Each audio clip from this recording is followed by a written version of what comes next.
I'm here in Mullumbimby, actually side by side with John Stevens. I usually do this with people halfway across the globe. It's December 10th, 2019, and fortunately John is my neighbor, so I just walked over here and we set up. We're actually seeing ourselves on the camera in front of us, so it's not like we're ignoring each other. No. The occasional glance. And John, I'm excited to have you as a neighbor and add you to this collection of old farts that need to the next generation. Yeah. And, well, who would have known people would bump into each other and that we have such parallel paths and exactly. stories to share. So what I want to do today is find out who you are and why. Mm-hmm. What you've done is well documented. Presumably we'll put links to that. But how you got into this, whatever you're into. Well, I guess the overarching theme is wellness. Well, wellness and related health approaches, and lifestyle medicine is a big piece of that. So where did it all start out for you? Okay, so I guess my physical background, my career background was as a registered nurse. Mm-hmm. And for years I became a bit disenchanted with this health system. Backing up though, how did you decide to be a nurse? Oh, well, it was either that or truck driving. And I was truck driving. I was carting containers off the wharves in Sydney as a 18, 19-year-old. And is that where you grew up in Sydney? Yep. And that was a good job. But, you know, Uh-huh. my father had big plans for me owning my own truck one day. But I thought, And was there any other inclination to go into a health field, or not really? That, if you want to go right back, that it came out of a relationship I had with a friend of mine who had a car accident, who was in a spinal injuries unit. Oh, okay. And I would go and visit him, and I was really excited by the work I could see the nurses and doctors doing. What age were you and your friend? 20 or 19, 20 years old. Okay. Yeah. So you're pretty well grown. Yep. And I saw the work the nurses were doing, and I thought, wow, that's good. Oh, okay. I wasn't confident enough at that stage as a truck driver to make the leap straight into medicine, so nursing seemed like a nice sort of place to go. And a lot more human in terms of... As it turned out. I preferred the work that they were doing, and at that time in 1980, weren't too many men in nursing. It was about a 2% ratio of men. Has it increased very much? I don't know the Australian figures. It's about 10% now. So, Really? So, well, percentages has gone up a lot, but it still represents a very small percentage of the nursing workforce. So I was a clinical nurse for a long time, for 10 years, and decided that teaching and research was of interest. Back in those days, nursing was just making its way into universities in Australia. And so by the time I actually finished a degree in psychology and sociology... that was after your nursing? After my nursing. So where did you do the nursing training? Oh, in Sydney. Oh, okay. In the old hospital system where we were. Okay. I don't even know what the systems are in Australia. But they're very similar. There were the Nightingale Systems, which America and Canada and England and a lot of other places had, wherever the Nightingale influence was. So they were in, up until about the mid-80s, that was like an apprenticeship style training where you would actually be employed by the hospital to work as cheap labour, and they'd release you for periods of time, like weeks at a time, to go and do some theory. At the end of it all, you came out with what was a certificate. So today would be like the equivalent of a 1-year TAFE, certificate. So it wasn't highly prized as an academic. I want to make sure that we're recording. I think, yes, we are recording. Good. And probably if we look to the camera more, weird as it is for us. Yeah, sorry. Looking at myself. Folks out there. And Jack. We're our own audience. It's kind of weird. Yes. Who knows who's watching? So you went into psychology then from nursing. And that was also in Sydney, or? That was New South Wales University. Okay. University of New South Wales in Sydney, which was at the time quite highly regarded. It's not still? Yeah, still fairly good. well regarded university in Australia. They survived you, in other words. Yeah.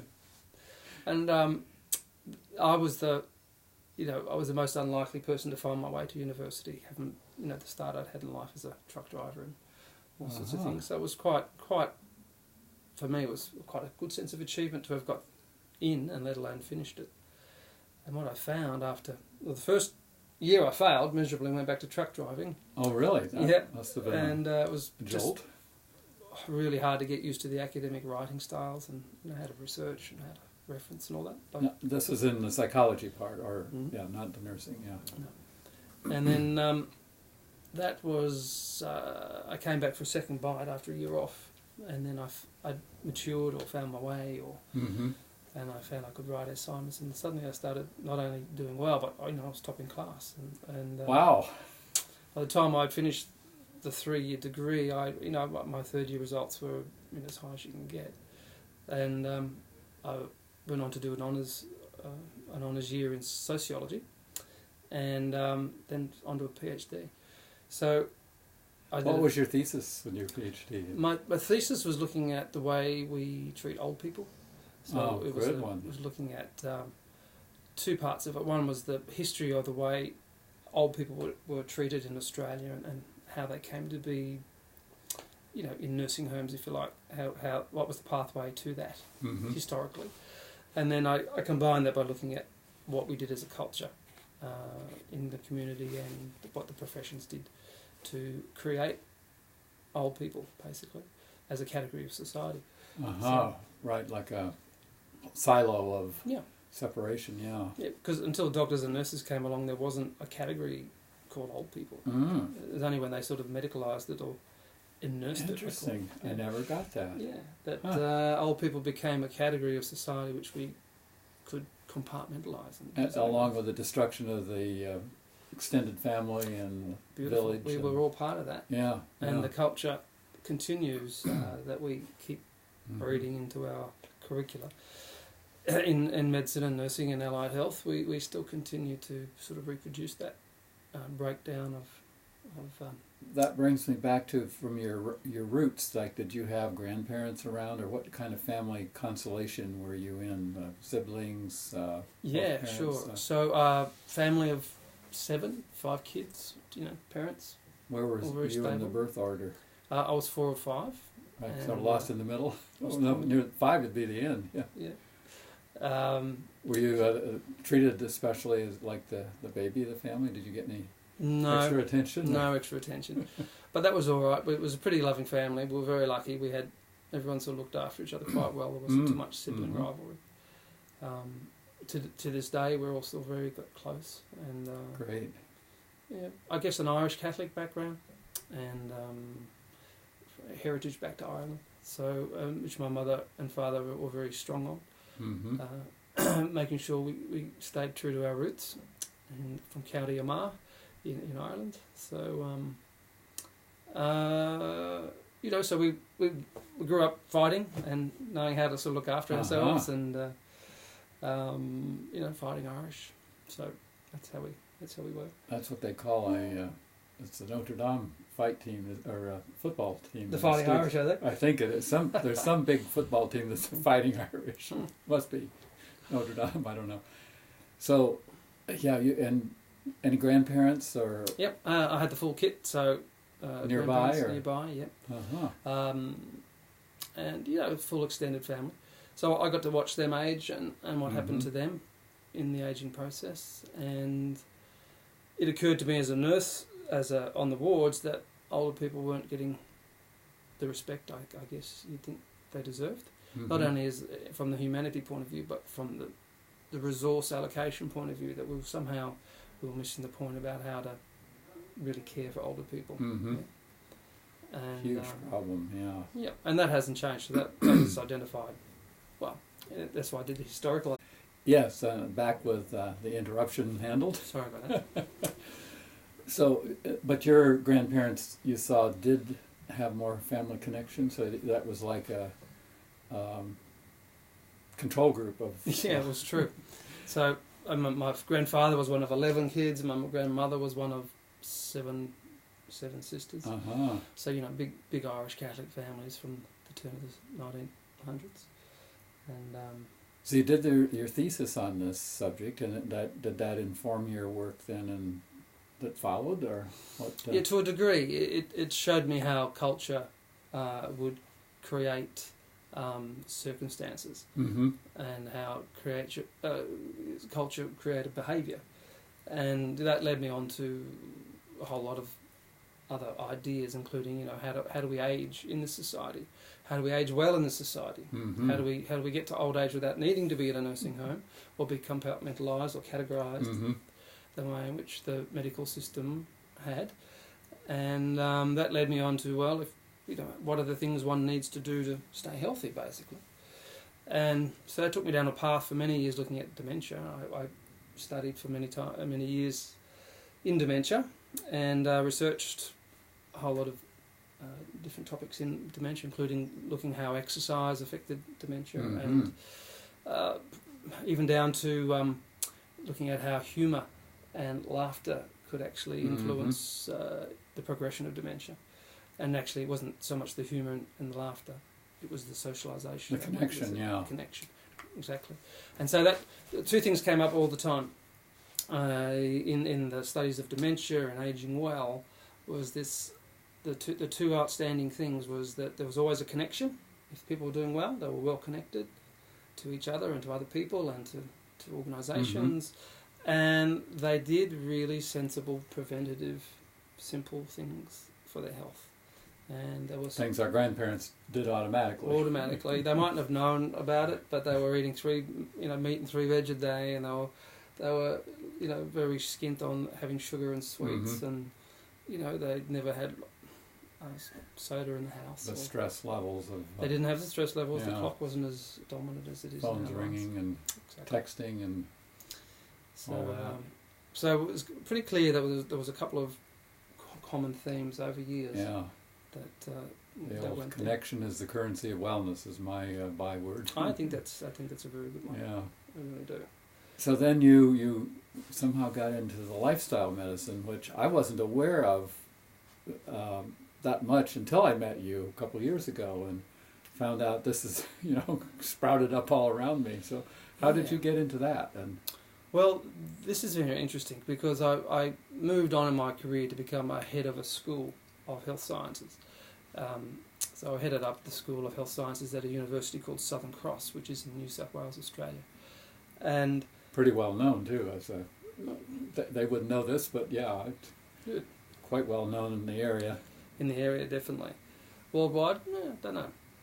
But it was a university that was a bit progressive, looking for niche courses to sort of run. One of them, we were looking at ageing and ageing well through my experiences, bringing it together. And then we came across this a secondment of a fellow called Gary Egger. And Gary Egger was an epidemiologist who had done a lot of work in obesity management and wellness. You used a word I didn't get, secondment? He was invited to the university to be an acting academic for Oh, okay, and that's a term, second. Learned another Australian term. Or British, I don't know. So he joined the team anyway. Yeah. And he came from the States? No, he came from Australia. Victoria or where? From New South Wales, from Sydney. Oh, okay. And his background had been not so much as an academic, but as a designer of workshops, medical education, and hands-on learning, translational type of work. And he arrived having just started this notion of lifestyle medicine in Australia. Like, he really sort of conceived the first sort of definition of it, if you like, in Australia. And only as a sort of like a personal conversation with him and a few other people, not as a movement at this point. But we got talking, and with my background in academia and in producing many programs, it's like part of my role was not only to look after students and staff, but also to develop new, especially postgraduate programs in health sciences. And Gary came along with this notion of lifestyle medicine. I could see straight away that we could really do something here, bring everything together. Yeah.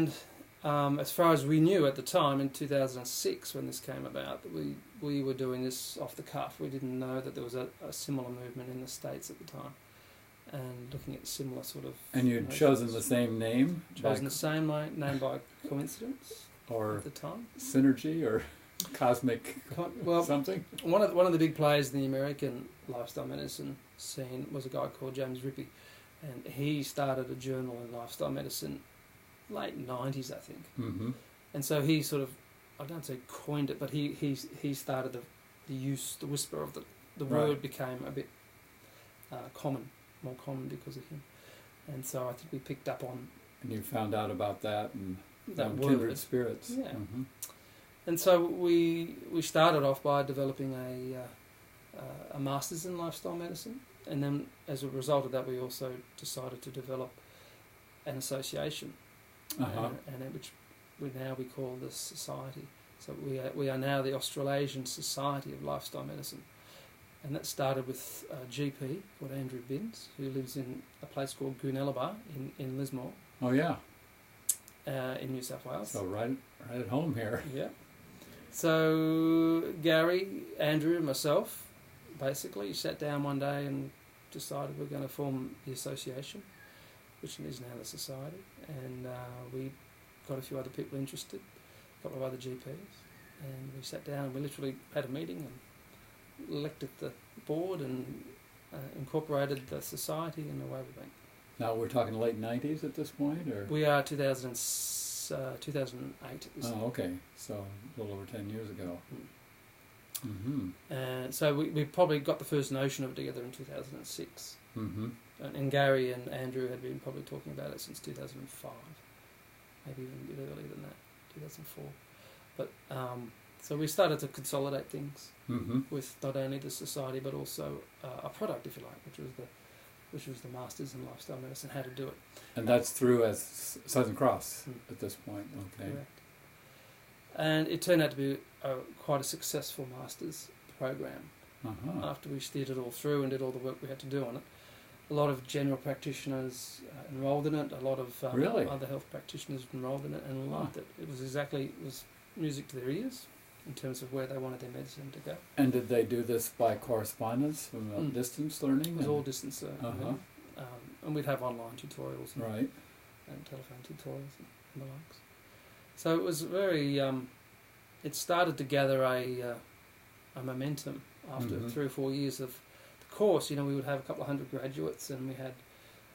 Gary was very well connected, and so was Andrew in the industry, and they were looking for a way to sort of harmonise the people who were sort of interested in this area, and the lifestyle medicine idea sort of did galvanise the people, and so before we knew it, we had 200 or 300 people interested in being part of the society, and we had a number of conferences, mainly in Sydney. First one in 2008 in Manly in Sydney, and then again we've had one ever since. And we've grown from 4 people in the back room of Goonellabah, Lismore, to our conference last year in New Zealand. We're now the Australasian Society of Lifestyle Medicine with New Zealand as a chapter. We have over 800 paid members, and we had a conference with about 700 people attending. And I talked to somebody who was there. That's how I learned about it. And then I looked at, you're on the program. Forgotten who it was, just someone a couple of weeks ago who had attended. Well, there's also the American conference. And you were there too, Michael Orosky told me about that, and I looked it up, and there you were on the top list of presenters. That's amazing, so isn't it? You're getting around. For a truck driver, man, you... It just goes to show you, doesn't it? Yeah. So it's been quite a journey, and now there's quite a movement. And the lifestyle medicine is still probably not... We always argue that lifestyle medicine is not necessarily the best terminology to describe what we do or try to do. But, it's as close as we can get. And it's pretty self-explanatory. It is. In terms like wellness, we had to spell it on the phone. That's it. And then it turned into selling products and dog food and who knows. It's stronger than wellness, but when you look at people dial in lifestyle, they get magazines, Women's Weekly magazines, and it confuses the hell out of them in terms of what it is we really are. But the movement is growing so rapidly now. We've gone from the 2 organisations, the US amalgamated in 2006, and we got ours together in 2008 officially. So since then, there's around the world there's 35 different societies of lifestyle medicine, including Pakistan and Latvia and Poland and the British societies. So there's societies all over the world, because people want to get on board that. Illness prevention and chronic disease management is where people want to be. Well, realise that they have to be. That we've got to be part of that movement. So, and it really is the wellness movement. It is about tipping the system on its head from an illness system to a wellness system, which is, brings with it a whole lot of politics and issues, as you well know. And you probably haven't gotten the resistance from the medical end that we got in the 70s. No, because we've got more than, I'd say, 60% of our membership are Medicaid. And one of the beautiful things about the society is that it is multi-professional. It's truly multi-professional. And so you can still have your medical associations and your nursing association, your physiotherapy association, but they come together on this similar theme. Get them out of their separate silos. Out of their silos, and my gosh, do we have some good time. We have some really good conversations. We have some great research and good papers, the best conferences I've ever been to, because they are truly multi-professional and coming from all sorts of angles. All evidence-based, with no fringe on it. So it's very little fringe stuff. It's it has to be science-based and has to be evidence, or approaching evidence anyway. And it deals with all sorts of topics. Indigenous health, and First Nations health. And, now, you're still connected with Southern Cross, or what happened with that program? Yes, so the Southern Cross program fell into disrepair after Gary Egger and I stepped out of the university for a while. We felt that we hit a point in our careers, I guess, or in the movement as well, where the university was actually constraining it rather than helping it expand. Which is pretty common with universities. Our experience with our MIT and the Masters in Wellness program, they choked it out, basically. Exactly. If it doesn't fit, it might fit politically, it might fit, but it doesn't tick the boxes for whatever reasons. And we could see that, and the research was being constrained and sort of trying to be engineered into certain pathways, trying to be corralled a bit. And Gary and I just thought we were on the cusp of something quite magnificent here in Australia. So we thought, let's walk the talk. Break out and get some. So we broke out and became private. Although the university, we are still adjunct professors with the university, which means we're not paid by them, but we still have their formal association with them. Have they recognized their mistake? Do you think come begging yet? No, never admit fault. But they're very appreciative of the many publications that have evolved since, and the numbers of grants that have followed Gary and I, that they do still get credit for. So that all that sort of played into their hands quite nicely, and I must admit it's worked quite well, because we've been able to use that authority of a university backing to do things we couldn't without the constraints, without the paycheck either, mind you. But that's another story. Well, there's that, yeah.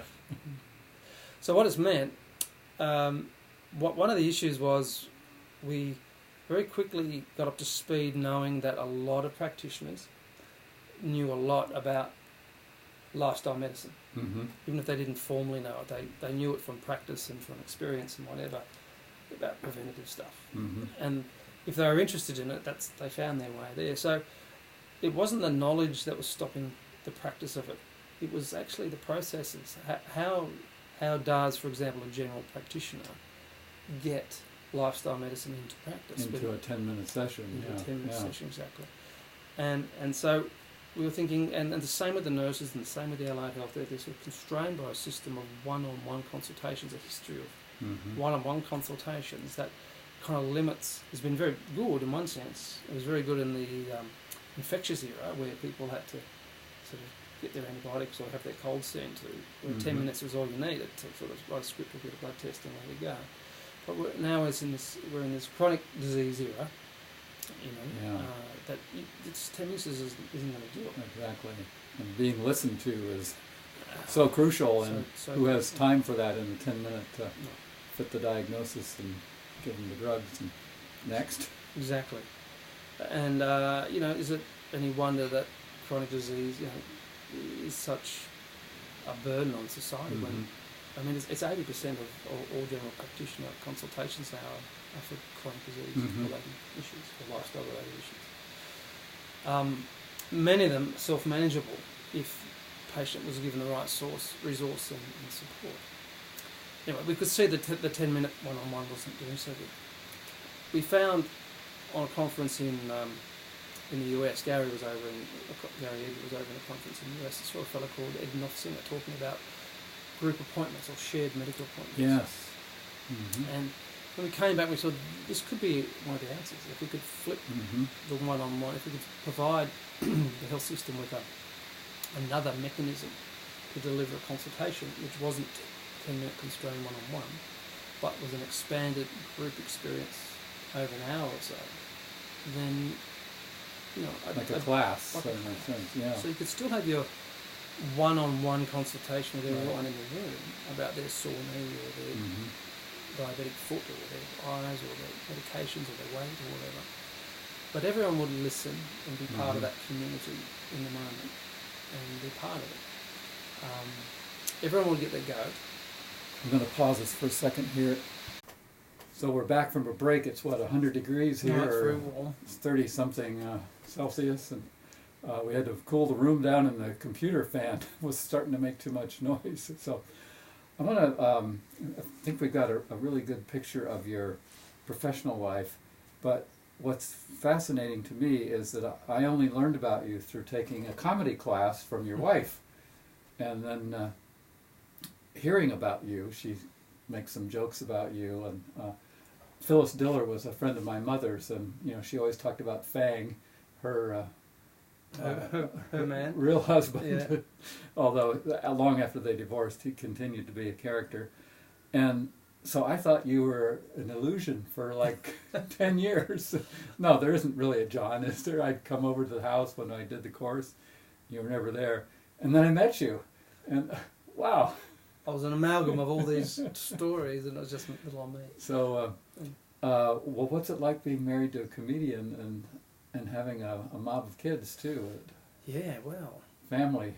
So, yeah, our background is I had one child, and Mandy had 3, and our eldest girls were friends, and they had sleepovers, and then I guess one day we had sleepovers. So that's kind of how it worked. I didn't realize that they knew each other. Through school. So we'd known of each other, but not known each other, if you like. And then various relationship histories, and then we sort of met up. And we've had one child together, so we have Ivy, who's well named because she's sort of the one that links everybody together, and is indeed the Ivy. She must be what, 12 or 13 now? She's 10. 10? Okay, yeah, she was a little tyke when I first met her. So here you grew up in an Irish family with big family, extended family, and you've created one. I was one of 5, and now I have 5. So it's quite fun. And what's it like living with a comedian? Comedians are very serious at home. It's very serious work. Comedy. And it's funny, the things that you throwaway lines you have, like if you get caught. I was just trying to think one of the worst things. I did the washing once, and I put one of Mandy's dresses in the washing machine that shouldn't have gone in there, and it shrunk. And that was a column, and that was butt of jokes for about 12 months afterwards, right? And but I didn't know because I was always home looking after kids when she did it. So only afterwards, people would come up to me in the street and say, "You can come and do my washing anytime you like, mate. Don't you worry about that." I go, "What are they talking about?" And eventually, I got to see one of the shows, and I thought, "That's what they're talking about." She's extended that story somehow into her world of comedy. We've done some marvellous things, like. One of the bits of research we actually combined on a research project where we used stand-up. We taught she taught stand-up comedy to people with dementia. That's right. I remember reading about that. Yeah. Oh. And me as the researcher, her as the teacher of comedy. And we combined it, and we produced an international peer-reviewed paper in a journal called Dementia, which showed that by teaching people with dementia, how to do stand-up comedy, it re-engaged a whole lot of processes that people had just taken for granted that had disappeared, and they hadn't. And you know, if you ask someone with dementia, tell us a joke, they would be. Don't know. But you put a policeman's hat on them and say, now you're a policeman, and you've just picked up this robber. Tell us, improv, and away they go, and all these jokes come out about police and you know, and coppers and whatever. So you did a paper on this as it caught on. This sounds like important. And it took off as a whole collection of papers now that look at creativity and social. Well, you know what? It goes back to connection. Yeah. They were connecting again with their peers in a group situation, and having fun, and you know, really enjoying themselves. That's exciting. So we get reports from their carers that normally they'd go to a respite class where they'd do bingo or sing a song, and they wouldn't remember anything about it. Mm-hmm. By the time they got home, they wouldn't even know they've been there. Right. But on this particular occasion, they'd always talk to their carers about it, and in the week leading up to it, they'd be getting ready to come to it and, you know, preparing for it. They started remembering lines from week to week, you know, which they weren't supposed to be able to do, right? Wow. And they'd build on their improvisations, they'd build on their skits, and by the end of it all, it was an 8-week program, and by the end of it all, they gave a performance to their relatives. And the relatives would leave them and go away, wouldn't see actually what was happening during these classes. So when they came to the performance and saw their person doing their thing, they were just literally falling off the chairs, and not only because they were funny, but because they were just blown away by how competent they were. And it was an extraordinary experience. Well, that's something that should be funded and brought widely in nursing homes or memory units. And it was a very easy program to establish, and there's 1,000 comedians that could be teaching it around the country. Yeah, like teaching comedy, which Mandy's really good at. I don't know, are most comedians able to teach it? You'd be able to teach them how to teach. We developed a course about how to teach them how to teach it. So that's part of it all. Well, that's exciting. And I want to mention that 2 years ago I interviewed the two of you around my other primary interest in what we're calling postpartum relationship abandonment now. And I'll put a link to that wonderful hour that the two of you described that, so viewers can go there too and see what this amazing couple have done with their 5 kids and this group that you piloted. So that's exciting. Well, what other things can we get into mischief about here? Well, I mean, your wellness background is extensive. I mean, you were the start of it. Well, I was right at the start of it. One of the early, that's documented elsewhere, but the importance, I think, of documenting, particularly like this morning I interviewed Paul Brenner, who is 87 years old and is nearing the end of his life. He's was trained as an obstetrician originally and did the first obstetrical gynecological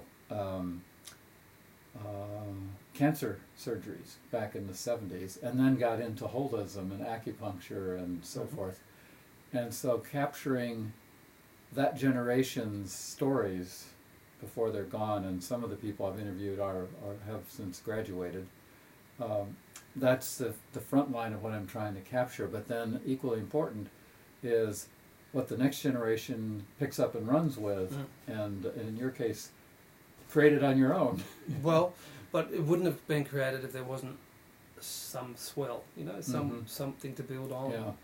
And that movement out of West Coast was your movement, and that's what this is built on. This the work I'm doing now in lifestyle medicine is actually built on that. Oh. So I'm honored absolutely. for the acknowledgement. It's true. If without that, there would be no launch pad to do what we're currently doing. So. Yeah. So where do you think things are going in the big picture? In terms of health, or in terms of... Well, your work and health in general, and the world. Well, it's quite amazing. What I'm seeing is this alignment between the planet and people's health in a way that I hadn't been as obvious before. But I guess sitting behind most of the chronic diseases we look at in terms of diabetes, depression, and others, is this role of inflammation. Obesity. There's inflammation behind it all. Yep. Leading to single factor. Yeah. It's a single factor that is like our germ theory in chronic disease. And ironically, the planet's inflamed. And it's inflamed for exactly the same reasons. We're out of balance. We're over-consuming. Brilliant. I never made that connection. And so our bodies are over-consuming and falling foul of all that. Yeah. And the planet is, we're just so in step with what's happening with the planet at the moment. And it's all about, if you really look at it, it's all about post-industrial revolution. It's all about overconsumption. It's all about a capitalist system that takes illness, for example, as it makes a business rather than wellness. Exactly. Or the wellness industry. I go, exactly. Smokestacks. Exactly. Now, from your Irish Catholic spiritual background, how have you evolved spiritually, or have you? Well, isn't that a story?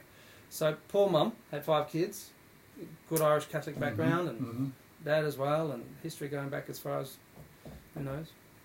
And she failed with 5 kids. We got 5 atheists.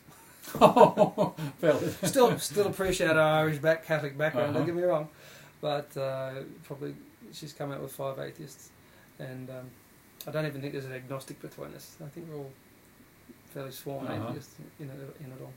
I find quantum mechanics is the closest to a spiritual dimension. Possibly.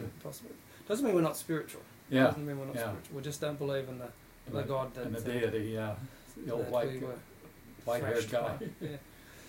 Because I was still of the era where we were beaten into knowing our religion, with priests and brothers that would use the cane. So we came out of that a little bit traumatised. And rebelling against that. So. Well, so do you see a spiritual connection in the work that you do?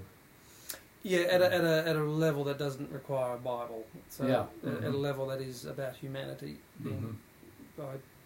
Really, what we're trying to do is bring an equity to people. This is the opportunity through wellness to provide equity in health for people. And then the other big piece of this is the patriarchal authoritarian model that medicine is steeped in, and that I was struggling against early on, and that wellness provided a partnership model as lifestyle medicine is as well. So we're dealing with a culture of shame-based power over domination, and got to get it right, all that. So like the fish in water, it's hard to recognize how much we're in the culture and how little free will we actually have, how many of our thoughts are not really our thoughts, till we break out and examine our what our assumptions are. So I think that's a really, really good point. It's one of the things I love about the Lifestyle Society, Australasian Society of Lifestyle Medicine, is it's not dominated by any one profession. And it's not dominated by any one gender. It's as close as you can get, I think, in a modern society or gathering of people, movement of people, where the doctors, nurses, allied health, exercise physiologists are really operating at a very equal level, and their aim is not about world domination. The aim is about bringing the best resource you can to solving the problem, and doing it as equitably for as many people as possible. That brings up a sad feelings for me, because back in the 70s they created the National Wellness Institute, and conferences that were wonderful. They were on the campus in the middle of nowhere in Wisconsin. It was like summer camp for adults, and it gradually faded to where it became, how do you get your certification? And now it's at a hotel in Florida. To tick that box as quickly as you can. I think what came together under wellness is so much broader and scattered that it's lost the focus that way, and this is inspiring that maybe a new organization could arise. Well, I think it has. I think if you go back through the American College of Lifestyle Medicine, I think its foundations are in your work, in the work of you and your peers in the 70s and 80s, definitely.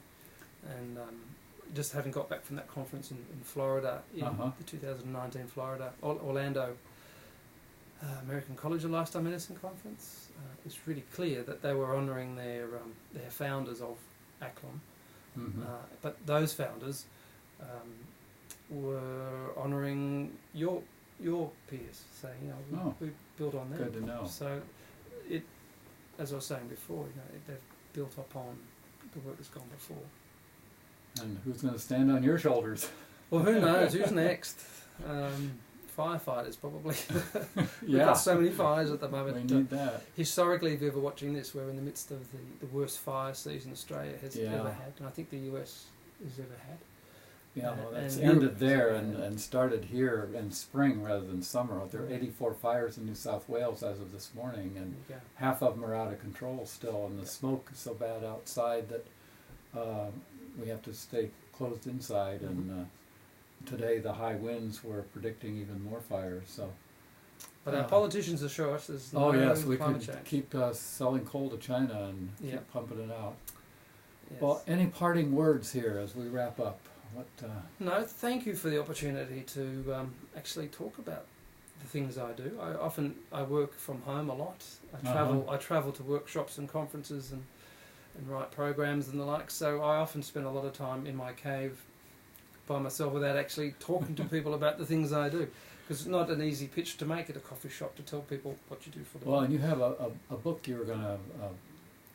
I was going to show you the lifestyle medicine book. Okay. It came out 2 years ago now. And that's by. Well, Gary Egger's the main author of it, and I have a few chapters in it.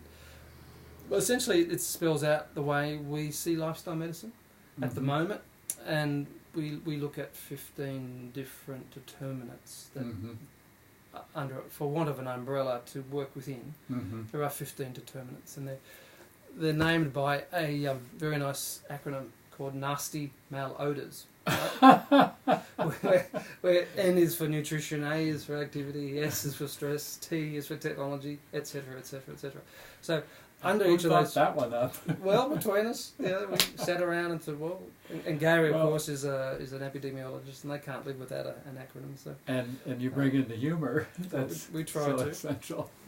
So each chapter in this book is based on the evidence of one or two of those determinants. So, there's at least 15 chapters in here that are each dealing with a determinant like sleep or exercise or exposure and mental health issues and all that sort of stuff. And from a lifestyle medicine perspective, wellness is the right word still.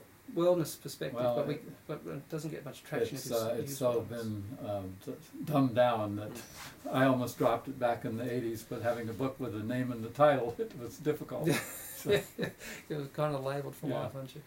Well, thank you again so much, John. Pleasure.